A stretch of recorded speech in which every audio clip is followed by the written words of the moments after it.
սենց էր մտնելու թունելը, ստեղից մտնելու էր, ընդես դուրս էր գալու, կամուրջը ստեղ էր լինելու, ձախից բաներ մտնելու, Պողոսը, աչից Վալոդը, ընդեղից ուղիղ մտնելու էր թունելը տակից, այն մեկ վերը թունելը սենց մտնելու էր, կամուրջը ընդես դուրս էր գալու, ընդից ավտոն մտնելու էր, գնացքը սենց անցնելու էր, այդ որ թունելը սենց պտի մտներ, սենց կամուրջը, էստակադան եւ այլը։ Դավաճանություն, հայրենիքի կորուստ եւ այսպես կոչված հեղափոխության հիման վրա հայրենիքի կորուստը շահարկելու անվերջ խաբեություն։ Այնքան հաճախակի եւ անհեթեթ, որ իրականությունը կարծես քանդվում է մեր աչքերի առջև, մեր ապրած օրերում։ Հեղափոխական հանցախումբը մեկը մեկի հետևից ընդունում է ավելի անհեթեթ որոշումներ, երկիրը ավելի խորացնելով անդունդը։ Սա պատահականություն չէ, ոչ էլ պարզապես անիրազեկության կամ արհեստավարժության պակասի հետևանք է։ Սա շատ ավելի խոր խնդիր է։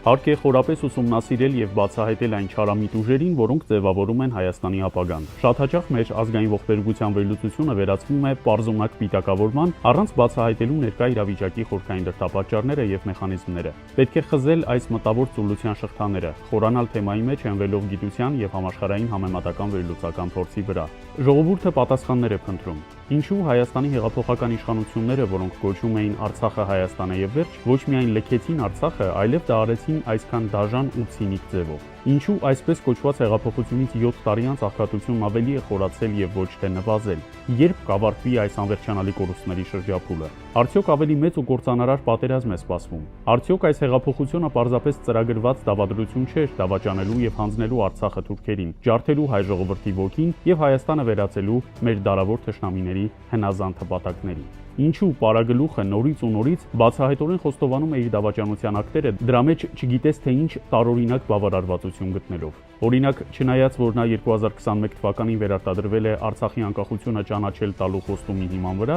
դրանից 2 տարի անց ցինիկաբար ժողովրդի երեսին է շպրտել մի բոլորովին հակառակ խոստովանություն, որ ինչպես պարզվում է, տրամադրվածություն չի էլ ունեցել Արցախին աջակցելու, դեռևս 2018 թվականից շատ առաջ, այն համարելով բեռ, որից պետք է ձերբազատվել, որ Հայաստանն ազատորեն զարգանա։ Ավելի շոկային է նրա այն խոստովանությունը, որ հնարավորություն է ունեցել կանգնեցնելու 2020 թվականի պատերազմը եւ փրկելու հազարավոր երիտասարդների կյանքը, բայց միտումնավոր չի արել դա միայն իր խաթարված հեղինակությունը գուցե ժամանակավորապես փրկելու համար։ Սա նորմալ վարքագիծ չէ, սա պարզապես քաղաքական ձախողում չէ։ Ինչպես ցույց է տալիս միջազգային փորձը, սա շատ ավելի վտանգավոր երևույթ է։ Ժողովուրդը վաղուց է նկատել, որ պարագլուխը եւ իր անմիջական շրջապատը չեն գործում որպես սովորական քաղաքական գործիչներ։ Նրանք սիստեմատիկ կերպով ստում են, երբեք չցուցաբերելով մեղքի զգացում կամ հաշվետու լինելու որևէ միտում։ Երբ նրանք բախվում են իրենց գործողությունների կործանարար հետևանքներին, մեղքը բարդում են ուրիշների վրա։ Մեղավոր են բոլորը բացի պարագլխից եւ նրա հանցախմբից։ Ժողովուրդը բնազդաբար զգում է այս աննորմալությունը եւ օգտագործում տերմիններ, ինչպիսիք են զոմբիներ,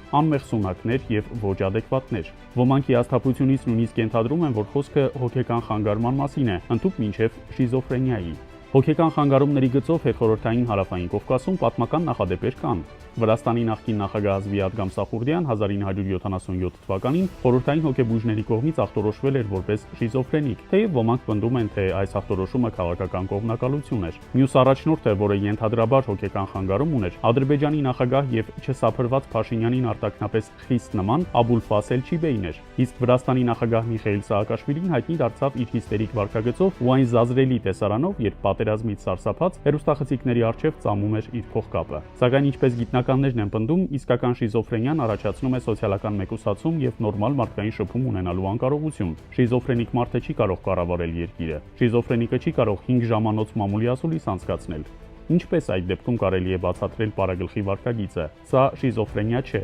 Պատասխանը գուցե շատ ավելի սարսափելի է՝ փսիխոպաթիա։ Սակայն իհարկե Հայաստանի վարչապետի, նրա շրջապատի կամ որևէ այլ անձի հոգեկան առողջության մասին վերջնական գնահատականները պետք է թողնել որակավորված հոգեբույժներին։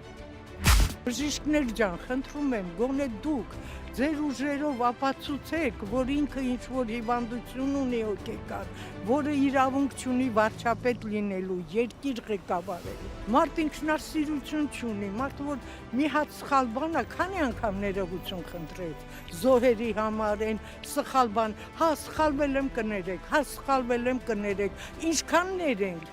երկիրն է արդեն բանանում։ Խաղաղություն են բերում, երբ ես բերելու, խաղաղությունը չես կարա, բերես միջև Երևանն էլ։ Լինելով հայ, ծառայում է թուրքական գործակալությանը, ամբողջ հայազգին տանում է Թուրքիա, տանում է կործանման։ Եթե մենք նայում ենք նրա սահմանազատումը, ապա հասկանում ենք մի բան, ամբողջ բարձրունքները տվեց թուրքերին։ Չգիտեմ, ինչն է պատճառը, բայց մենք գնալու ենք թրքացման։ Եթե մենք սրա դեպը չառնենք, ասենք ժողովուրդը դժգոհ է, հասկանում է, կարան մի անգամ խաբեն 2-3, բայց ուստի շուտ մարդիկ հասկանալու են սա։ Ինքը վախկոտ է, վախենում է Ալիևի, թուրքերից, վախկոտ։ Փող է ստացել, դրա համար ինքը պետք է կատարի իրանց ծրագիրը թուրքերի։ Մենք մեր հայ ազգը ցեղասպանությունը մենք չենք մոռանա։ Էդի եղել է ամբողջ աշխարհը գիտի, պատմությունը չես ջնջի։ Եղել է ու մենք ոչ էլ կներենք այդ ցեղասպանությունը 15 թվի, մեկ էլ այսօրվա 44 օրվա պատերազմ ու ամբողջ մոռացել է Փաշինյանը ու իր կողմացիները, որ գոռում էին Թուրքիա պրեստուպնիկ, գոռում էին։ Մենք ես էլ էի գոռում, միջև այսօր կասեմ թուրքը մարդասպանող պրեստուպնիկ եղել է կա ու կլինի։ Երբեք չենք մոռանա այդ ինչ որ արել են մեր ազգի հանդեպ։ Հայաստանը կանգնած է ճամփաբաժանի առջև եւ ազատագրման առաջին քայլը սեփական կապանքները ճանաչելն է։ Ժողովուրդը խաբվել եւ դավաճանվել է այն մարդկանց կողմից, որոնք չեն զգում սեր, խիղճ եւ չունեն ապրում ակցում։ Նրանք միայն հիվանդագին հաճույք են զգում իշխելու եւ վերարտադրվելու։ Ճշմարտությունն է մեր միակ զենքը եւ Հայաստանի ազատագրման համար պայքարը սկսվում է ստի մերկացմամբ։ Սուտը ստեղծում է ստրուկներ, ճշմարտությունը բացում է ազատության դռները։ Ստի շղթաները կոտրելու ժամանակն է։ Որոշիչ հարգելի քաղաքացի, թե որ երեսն է ճիշտ։